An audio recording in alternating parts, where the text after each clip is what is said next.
Okay, children, now going ahead with chapter 3. From today, the solving sums basically will start. And for this, there is this table 3.6 on page 37. This table, it is in 3 sections, section 1, section 2 and section 3 you will see in your textbook. And this table you have to learn properly, means properly. It is like, say if you want to write a sentence in English language, you have to know ABCD, right? This table is similarly like that. If you were in my class coming physically, then I would give you this table as homework to learn, and then I will make you write it. Initially I will give you 5 minutes, then I will give you 4 minutes, then 3 minutes.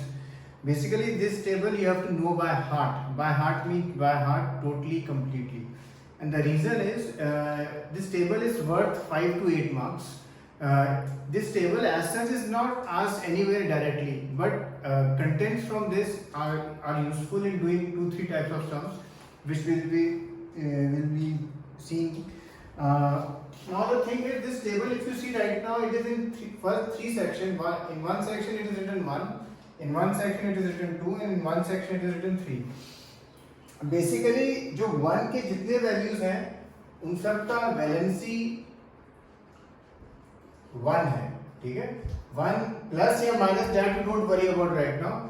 जैसे अगर आप देखेंगे जो starting वाले उसमें Na plus K plus लिखा है, and नीचे जैसे आयोडाइड का देखो तो उसमें I माइनस लिखा है. प्लस या minus right now you don't worry about, you just have to know कि इन सब की वैलेंसी 1 है, ठीक है. जो 1 वाले हैं इन सब की वैलेंसी 1 है. जो 2 वाले हैं मैग्नीशियम से लेके सल्फेट तक, इन सब की वैलेंसी 2 है.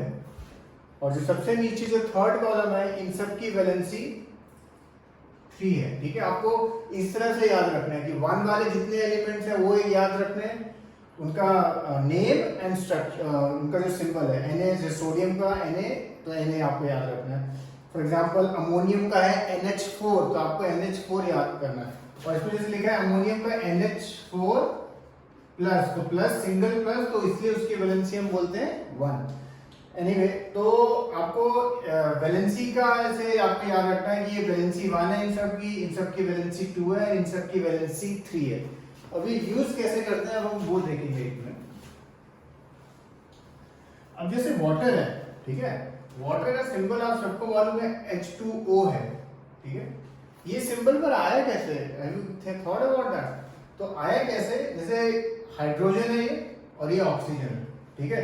अच्छा, हाइड्रोजन के अगर आप देखो कहाँ पे है वो, अगर आप सर्च करो फर्स्ट वाले में है, और हाइड्रोजन के ऊपर प्लस है, सिंगल प्लस है, तो इसकी वैलेंसी मतलब 1, ठीक है.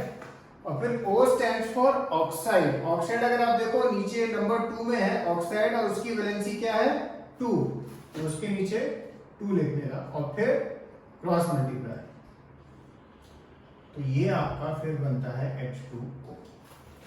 तो ये इस तरह से अगर हमारे पास नेम है, हम कोई भी एलिमेंट हम बना सकते हैं उसका स्ट्रक्चर, और फिर उसका स्ट्रक्चर का कई बार आपको बोलेगा फाइंड द मॉलिक्यूलर मास, और फिर हम जो टेबल से मॉलिक्यूलर मास निकाल सकते हैं. सो ये table 3.6 you have to remember very nicely. And इस टेबल में के अलावा 2-3 और एलिमेंट्स हैं जो मैं दूंगा आपको, तो वो भी आपको याद में रखने हैं. फॉर एग्जांपल सबसे पहले एक है हाइड्रोजन क्लोराइड. हाइड्रोजन क्लोराइड, तो टेबल में देखेंगे हाइड्रोजन का H, कैपिटल H, उसके नीचे उसका वैलेंसी 1 है. अब क्लोराइड का है क्लोराइड भी वहीं पे है, उसका वैलेंसी -1 है या 1. अभी आप प्लस माइनस पे अभी आप ध्यान मत दो फिलहाल, ठीक है, नहीं तो आपको और कंफ्यूजन होगा. आपको बस ये ध्यान रखना है उसका भी वैलेंसी 1 है. ये इसको जाता है, ये इसको जाता है, क्योंकि ये 1 ही है तो इसको हम ऐसे लिख देते हैं HCl, और आपको कुछ करने की जरूरत नहीं. फिर देखिए next hydrogen sulphide, D sulphide, D वाला है सल्फाइड. तो हाइड्रोजन का सिंबल तो H है और उसका वैलेंसी 1 है, जैसे हमने देखा. अब सल्फाइड आप देखो, सल्फाइड अगर आप देखो वो है 2 वाले में, और सल्फाइड का सिंबल है S, और उसका वैलेंसी है 2, -2 है, यानी 2 दिया हुआ है एनीवे. अगेन क्रॉस, तो आपका आएगा H2S। फिर है मैग्नीशियम क्लोराइड।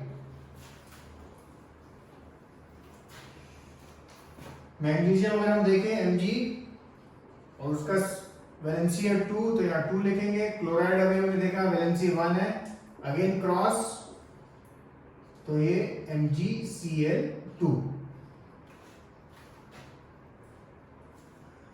अच्छा, यहां पे अब नेक्स्ट हम देखेंगे, लिखा है कार्बन टेट्राक्लोराइड। कार्बन टेट्राक्लोराइड लिखा हुआ है ये। अच्छा, अब ये जो कार्बन टेट्राक्लोराइड है, आपको इसमें से केवल क्लोराइड आपको समझ में आ रहा है कि क्लोराइड हमें दिख रहा है, पर एक ना तो कार्बन है और ये टेट्रा तो पता नहीं क्या है।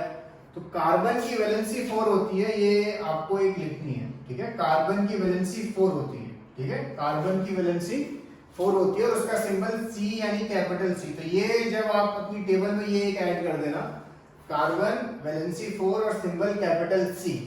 अब आप जब ये लिखोगे, कार्बन का symbol C and valency 4, chloride का तो 1 ही है, क्रॉस, तो ये CCl4। तो इसलिए इसका नाम टेट्रा आता है, क्योंकि यहाँ इस तरह से 4 का आता है, इसलिए इसका नाम टेट्राक्लोराइड है। तो ये आपको एक ध्यान रखना है, कार्बन वैलेंसी क्या है उसकी 4। फिर अगर हम देखें एल्यूमिनियम ऑक्साइड, अगेन टेबल आप देखोगे, एल्यूमिनियम ऑक्साइड, एल्यूमिनियम अगर आप देखो वहां 3 लिखा है, तो यहाँ 3, ऑक्साइड का आपको मालूम है 2, क्रॉस मल्टीप्लाई Al2O3। ओके, ये मैं आपको बहुत सारे एग्जांपल्स इसलिए करवा रहा हूँ so that you get used to it. And obviously आज आप जब फर्स्ट टाइम करेंगे तो first time you will use the table, but once then after that you have to remember the table, you have to start learning the table. This question is all about learning this table. Sodium nitrate, वैसे तो आपको easy लग रहा होगा, कुछ करना ही नहीं है, बट ये टेबल लर्न करना is another thing. Okay, sodium का वैलेंसी 1 है, अब ये लिखा है नाइट्रेट। नाइट्रेट का सिंबल है NO3 एंड अगेन इसका वैलेंसी भी 1 है, क्रॉस मल्टीप्लाई, तो NaNO3। अब एक हम देखेंगे कैल्शियम हाइड्रोक्साइड।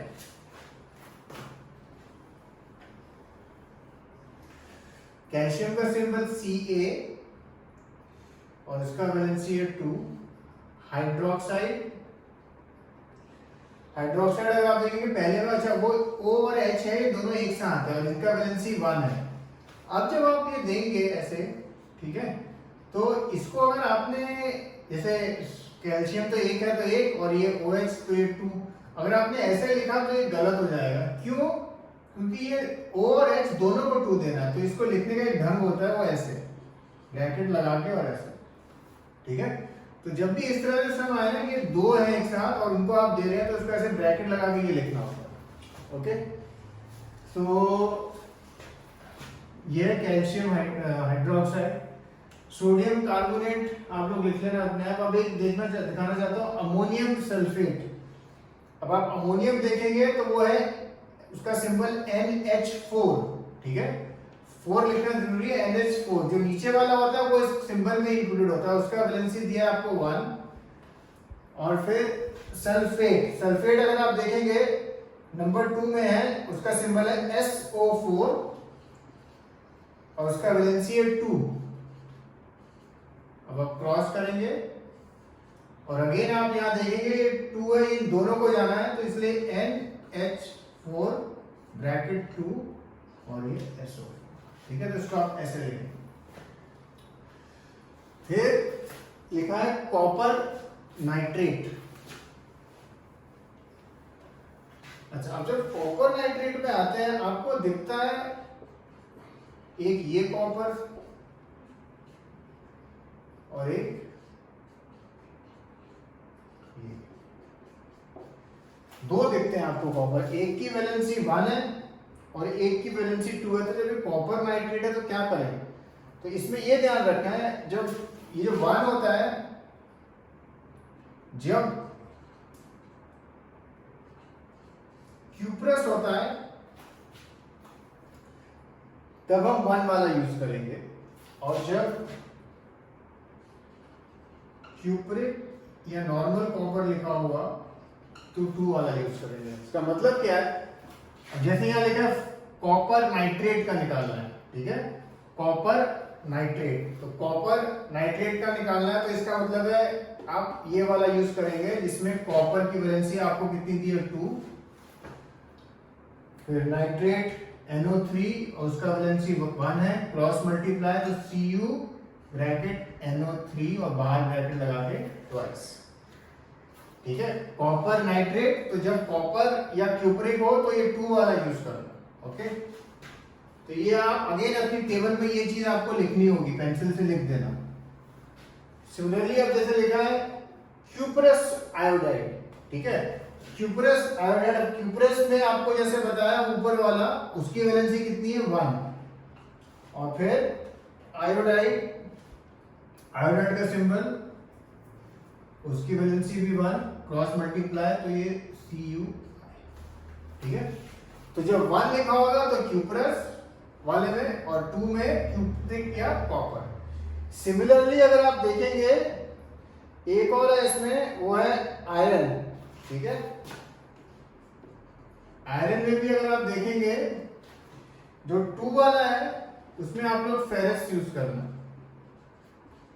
जब फेरस लिखा हो तो 2 वैलेंसी वाला यूज करना, और जब किसी क्वेश्चन में लिखा है जैसे फाइंड फेरिक ऑक्साइड तो उसमें जिसकी वैलेंसी 3 है वो यूज करना, ओके। तो अगर आया फेरस ऑक्साइड तो 2 वाला यूज करोगे, और अगर आया फाइंड फेरिक ऑक्साइड तो ये वाला।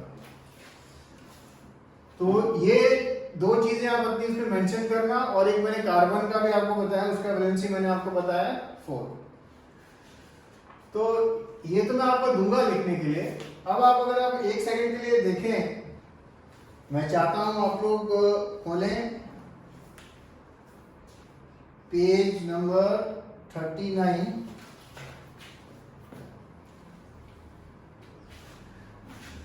Page number 39। हम लिखा जैसे फॉर एग्जांपल पहला write down the formula for sodium oxide, sodium oxide, ठीक है, ये इसका लिखा है।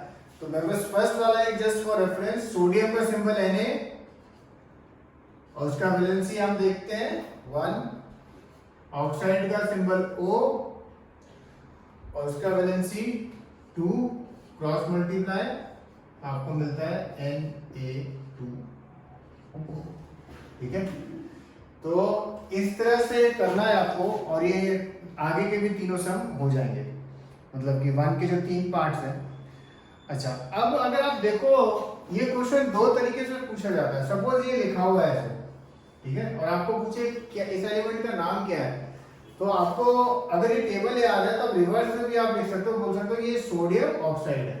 फॉर एग्जांपल अगर आप देखो next question number 2, write down the names of the compound represented by the following formula.